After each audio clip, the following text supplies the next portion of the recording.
Pleasing result last night to have the skipper available for this week.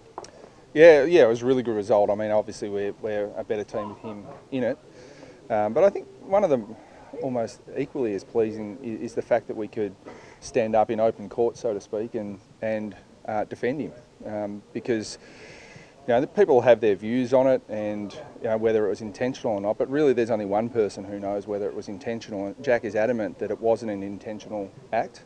And last year, unfortunately, we would have had to have accepted the charge of 1 week. So that the system, I think, is a lot fairer now, in that when we genuinely believe that we've got a case that we want to challenge, we can challenge it. And it's great Jack's free to play, but it's even better that we could defend his reputation. Just on the system, what do you make of the two that were let off with the umpire contact? Yeah, I'd strongly debate whether they were let off. I mean, everyone seemed to say this, but didn't they get fined? I mean, there is a penalty, and so for people who are saying, "Oh, now it's okay to touch an umpire," well, that's just not true. I mean, they were fined. So, I think that there is a clear message that now whether the message is strong enough, that's for everyone to debate. But they weren't let off; they were fined. What did you make of Clarko's comments about teams blocking key forwards illegally? Yeah, it's an interesting debate. I would say it's not new, and the umpiring department send us out a monthly snapshot of the things they're looking at, and the things they're coaching. And the umpires have made it very clear certainly to our club, that the marking infringements and blocking and marking contests are by far the hardest thing for them to adjudicate at the moment. And we have the benefit of slow motion and replays, and when you look at everything in real time, it's very difficult to adjudicate. So they acknowledge it's hard to adjudicate, and whenever something's hard to adjudicate, clubs tend to find a way to exploit that. So I think it'll be watched pretty closely this week. Did you sit down with Gil and have a breakfast to discuss it? No. If Gil's available, I'd love to sit down and have breakfast, but no, I'm in constant contact for a variety of reasons with Steve Hocking. So he's the person in charge of footy, but I've got a very good relationship with Gil, but we generally talk about things non-footy related. But are you happy with that, with rival coaches getting the opportunity to sit down at breakfast and the like? Yeah, I don't have an issue. Worry you? No, I don't have an issue with it at all. I mean, someone of Alistair Clarkson's standing in the game means that I think all people in football would like to talk to Alistair, and if he wants to sit down and have a chat, then I think everyone would be better for sitting down and listening to Clarko's views on things. Jared Waite copped a bit of a similar to Corky late in the game on the weekend. How's he pulled up? He's pulled up well. How well, we'll find out today. He'll have a very light session out on the track today, and we'll just see how he responds tomorrow. But I suspect we'll name him in our side and then give him right up until Saturday morning to prove his fitness. What caused that one, Brad? He seemed to get a bit of an errant knee late in the game. Just an outstanding attempt to spoil from Alex Rance again.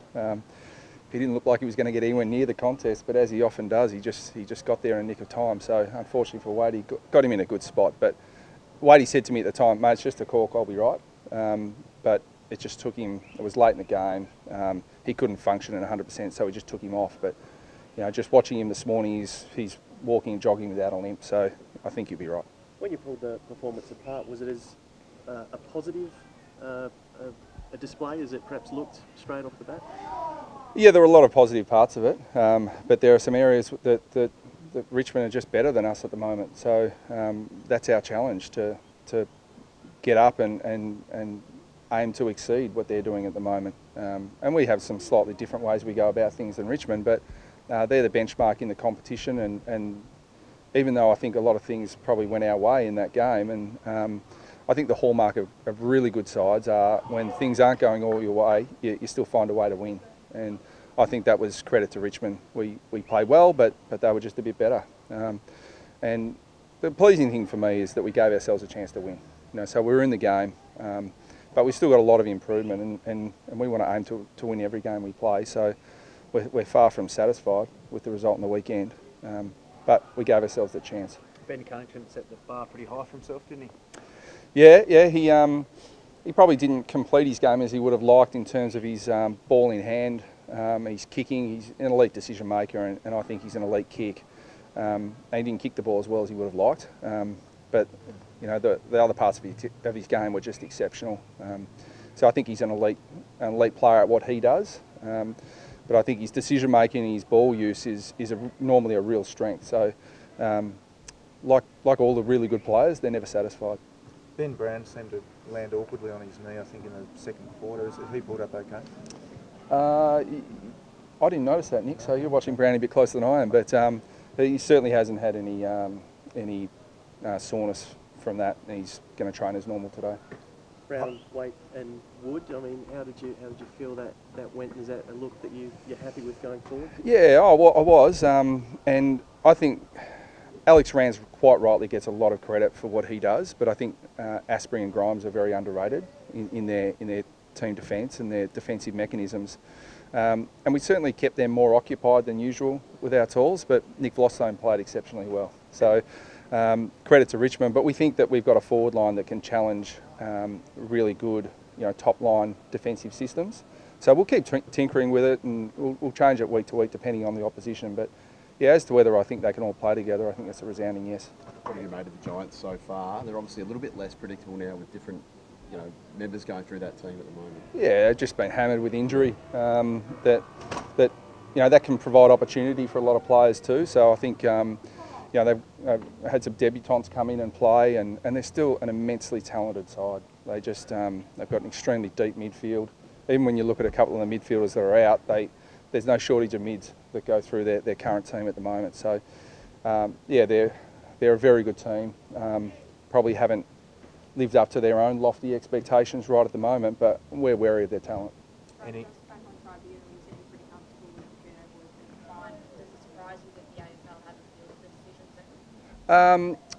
Yeah, you might prove me wrong with the tape, but I'm not sure I said I was comfortable. I was just pointing out that they were fined and that they weren't let off. But no, I think if the AFL want to make a statement that it's never okay to touch an umpire, then that's completely up to them. Were those, like, you said, how much different to Stephen May's and surprised that maybe Stephen May wasn't that decision as well? Yeah, I'm really fortunate that I'm not the one making that decision. I think